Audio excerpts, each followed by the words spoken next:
ഒരു simple veg fried rice തയ്യാറാക്കിയാലോ. ആദ്യം fried റൈസിന് ആവശ്യമായ ബസ്മതി റൈസ് ഒരു 30 മിനിറ്റ്സ് വെള്ളത്തിൽ സോക്ക് ചെയ്യാൻ വെക്കാം. ഇനി കുറച്ച് വെള്ളം ബോയിൽ ചെയ്യാൻ വെക്കാം. 1 കപ്പ് അരിക്ക് 2 കപ്പ് വെള്ളം എന്ന അളവിലാണ് എടുക്കുന്നത്. വെള്ളം നന്നായി തിളച്ച് വരുമ്പോൾ സോക്ക് ചെയ്ത് വെച്ച റൈസ് ഇതിലേക്ക് ഇട്ട് കൊടുക്കാം. അല്പം ഉപ്പും ഓയിലും ചേർത്ത് മിക്സ് ചെയ്യാം. റൈസ് ഒരു 75 to 80% കുക്ക് ആകുമ്പോൾ വെള്ളം കംപ്ലീറ്റ് ഡ്രെയിൻ ചെയ്ത് 2 പ്ലേറ്റുകളിലായി സ്പ്രെഡ് ചെയ്ത് ചൂടാറാൻ വെക്കാം. ചൂടാറിയ ശേഷം മിനിമം 2 hours ഫ്രിഡ്ജിൽ വെച്ച് തണുപ്പിക്കാം.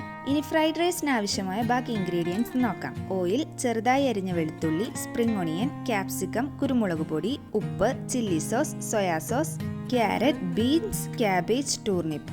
ചൂടായ പാനിലേക്ക് ഓയിൽ ഒഴിച്ചു കൊടുക്കാം. അതിലേക്ക് അരിഞ്ഞു വെച്ച വെളുത്തുള്ളി, സ്പ്രിംഗ് ഓണിയൻ്റെ വൈറ്റ് പോർഷൻ എന്നിവ ഇട്ട് കൊടുക്കാം. ഇവയൊന്ന് വാടിയ ശേഷം ക്യാരറ്റ്, ബീൻസ്, ക്യാപ്സിക്കം, ക്യാബേജ്, ടൂർണിപ്പ് എന്നിവയെല്ലാം ചേർത്ത് നന്നായി മിക്സ് ചെയ്യാം. ഇവയെല്ലാം ഒന്ന് വാടി വരുമ്പോൾ ചില്ലി സോസും സോയാ സോസും ഒഴിച്ചു കൊടുത്ത് മിക്സ് ചെയ്യാം.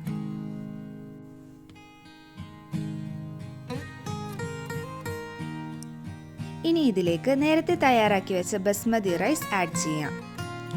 റൈസ് നന്നായി മിക്സ് ചെയ്തെടുക്കാം. മിക്സ് ചെയ്യുമ്പോൾ റൈസ് പൊടിഞ്ഞു പോകാതെ പ്രത്യേകം ശ്രദ്ധിക്കണം. ഇതിലേക്ക് സ്പ്രിംഗ് ഓണിയൻ്റെ ഗ്രീൻ പോർഷൻ ആഡ് ചെയ്യാം. ഇതിനോടൊപ്പം കുരുമുളക് പൊടിയും ചേർത്ത് നന്നായി മിക്സ് ചെയ്തെടുക്കാം. സ്പ്രിംഗ് ഓണിയൻ്റെ ഗ്രീൻ പോർഷൻ ഗാർണിഷിങ്ങിനായും യൂസ് ചെയ്യാം.